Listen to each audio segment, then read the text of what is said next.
Hello and welcome to this tarot energy reading from Transcending Ascension. Today we're going to go through the cards. We're going to do a 3-card pull. We're going to talk about past, present, and future and give you some insight into reading the tarot. If you've never had insight before, this could be beneficial. If you have, this is still beneficial. We're using a wild beasts, a wild mystical beasts card set. I love it. It's my favorite. It opens up the mind in ways you could not possibly comprehend and you're not even meant to comprehend. This is exactly to open your mind up to be able to assimilate more cosmic, divine, universal, interdimensional information. So let's get started here with our 3-card pull. Okay, so I like to let the universe decide and put them all right there for us at the top. They know that's how I do it, so that's how it'll be. Here is our past. Here is our present. And here is our future.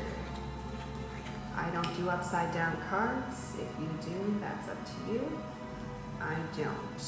Because in the dark and the light and in the unity we seek, all dark can be light and all light can be dark. So we look at all the variables when we're looking at our cards. So we can see we already have a good amount of water here in our past and our future. So for our 3 of Cups in our past, check into this card. See how this card are 3 beasts swimming around in the water. This card is about uncovering the truth. Are we perhaps uncovering the truth of our past at all? With this reading, take what sits with you and let go of what doesn't. Look deeply at the card and see what you see for yourself. Perhaps you are seeing something in the card that I am not, something that is calling to you specifically. The universe can show us things, but when it's coming out of the mouth of somebody else, no matter who that somebody else is, you want to use your own sovereign discernment on what you think you're seeing. And even what you think you're hearing sometimes. These are full-sized seahorses. They're mentioned in Greek legends. They were the prized steeds of the merfolk who used them to travel swiftly through the oceans. The ocean chariots of Neptune and Poseidon were drawn by hippocampi. These fantastical ocean creatures are portrayed with the head, body, and forelegs of a horse, but with a webbed fins instead of hooves. This card has many important symbols on it. The ocean itself denotes the creative cauldron that brings all life into being. Bubbles of spiritual energy rise from the chalices, another womb symbol. The many-colored fish represent the powers of subconscious mind, sexuality, and fertility. One of the divinatory meanings in this card, although I don't like to do divination, but if you would like some insights into what this card could mean for that, you will have the opportunity to move away from an unproductive emotional situation. Success, celebration, and abundance will soon arrive. You're moving out of a mental fog into a cycle of seeing things clearly. And we are putting this through the lens of our past. This card is from our past. Mental fog clearing from our past. You can use this card to uncover the real truth behind a display of emotions. The hippocampus is also useful to find the true source of an emotional problem. In this card, what I see is a lot of water. Water is our emotions. Along with the seahorses, we see a lot of tiny, tiny fish swimming around. We see floating cups. We see the sun breaking through the water. So this could mean you are trapped beneath the emotions of the past situations. The little fish representing all the many, many things that keep you bogged down. Note how the little fish are above the main seahorse we see. keeping it down. This is one of the things we can see, but the sun is breaking through the past. The sun is breaking through the emotional issues that keep us down. So it is definitely showing us that we are making a breakthrough in our past emotions. Now moving on to our present card, we have pulled the Emperor. Right away we can see a Pegasus in this card. You could tell it's a Pegasus because of the lack of the horn of a unicorn. One of the main meanings of this card is a powerful influence. It's representing a powerful influence coming in on our present. The present is having a powerful influence. Now this Emperor card in the standard tarot deck right away means a surge of masculinity, but the reason I like this deck is it's entirely more feminine, and we are in dire need of pulling down more divine feminine. All of creation springs forth from the feminine.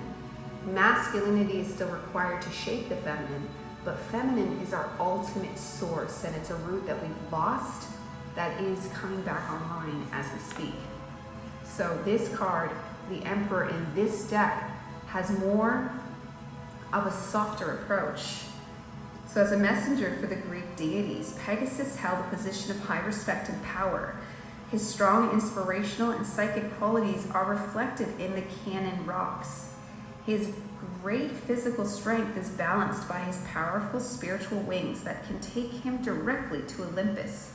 Pegasus was considered wise, graceful, gentle, and so pure that all of the Olympian deities loved him.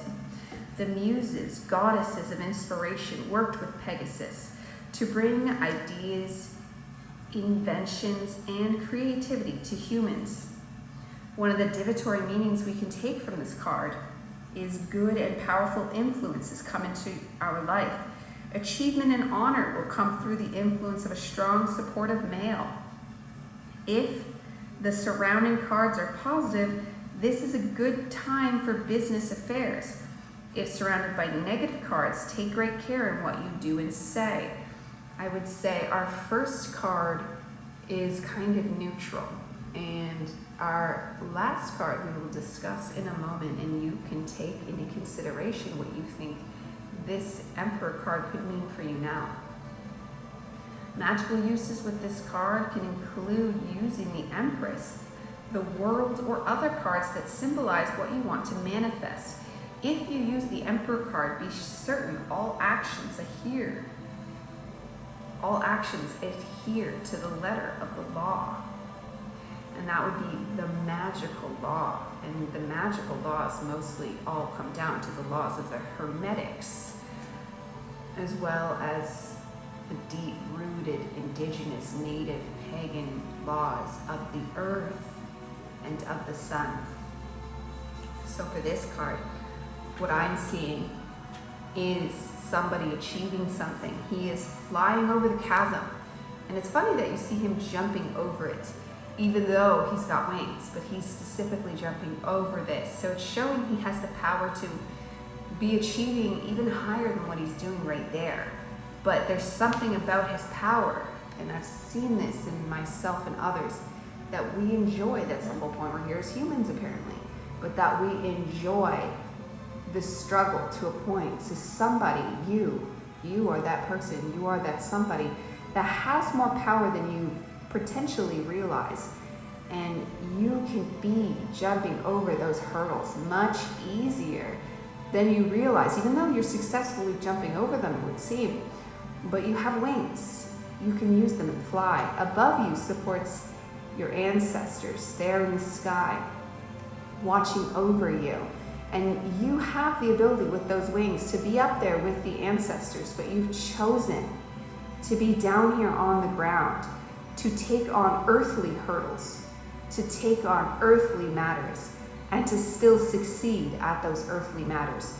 So I would absolutely take this card in a positive meaning. Although, fun fact, I always take cards in a positive meaning. At the worst, I take them as discipline. If I can't see, there's always wisdom, and sometimes with wisdom, you're getting taught a lesson. You're getting taught, well, you're doing something wrong and you need to be doing it better. But this card is telling you, you are doing great, but you could even be doing better if you wanted, but it's just fine to continue doing as great as you are. Next, we move on to our future. In our future, we have the 8 of Cups. And again, we are surrounded by water, but this time our head is out of the water. And we even have a glorious sage there, just basking in divine energy. So that is a promising future indeed. You could almost see this as one continuous you, starting right from here in the past, all the way under the water, achieving earthly great, and coming in here, 1, 2, 3, 4, 5. 5, pentacle, interesting.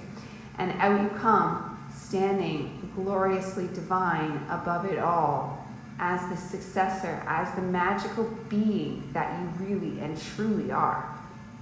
The 8 of Cups ultimately means cut your losses, but I don't usually go off just what they blankly mean. They have so much more depth and wisdom in them than their quick referenced ideals. One of the some wisdom we can take from the 8 of Cups is the 9 daughters of Ran. The Norse goddess Ran, wife of the sea god Aegir, is a typical northern sea goddess with cold emotions and no pity. She uses her nets to catch the souls of those burned on funeral boats or drowned while sailing. Ran's 9 daughters follow their mother's way, calling up storms and causing sea disasters. The beautiful daughters dance wildly over the waves until the ships sink and the sailors drown. Then they trap the souls of the dead men, dragging them down to their underwater prison. Here the 9 daughters hold their chalice of rebirth. One of the meanings we can take from this card in a divatory manner is protect yourself from a lover or friend who may be controlling you. Cut your losses and get out of negative situations. And one of the magical uses we can take with this card is use in spells to break away from a controlling relationship.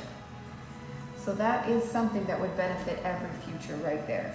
You do want to keep the people you hang around with. You want to cultivate that meticulously.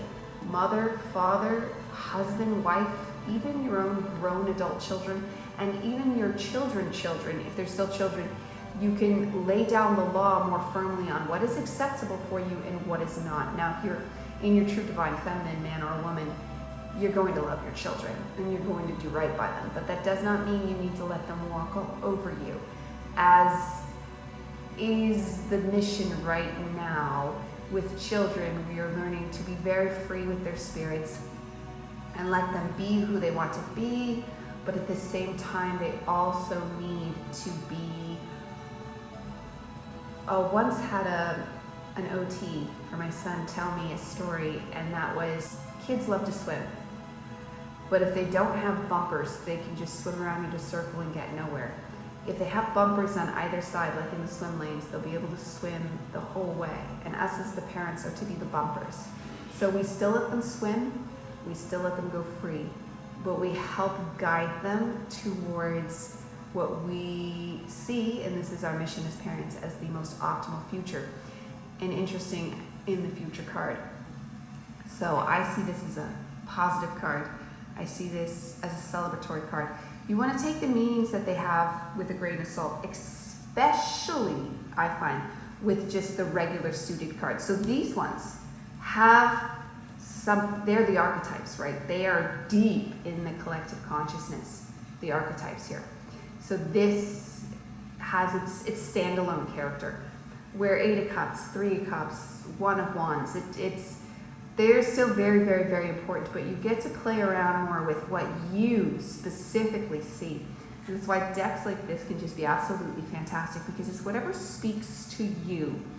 I also have a fairy deck that I'm okay with. I love the Rider-Waite when I was learning, but this is the one that speaks to my soul, because I think I have the soul of a fairy, literally. And there's Pleiadian magic in there, Lyran magic. It still all falls into that fairy realm kind of existence that you can imagine, where unicorns and pegasuses and dragons are real. All these creatures are real in a realm, and that's the realm I want to find myself attached to. That's the realm I want to dive deeply into. If you're interested, this deck is called Fantastical Creatures Tarot, and I would recommend it. Illustrated by Lisa Hunt, written by DJ Conway. Fantastic, fantastic deck. But whatever deck speaks to you is the one you're going to want to use. And if you tuned in for this entire video, know that it was for you. Take from it what you feel in your true, divine, aligned soul, and leave the rest where it is, as just entertainment. Thank you for tuning in today in this Transcending Ascension Tarot episode.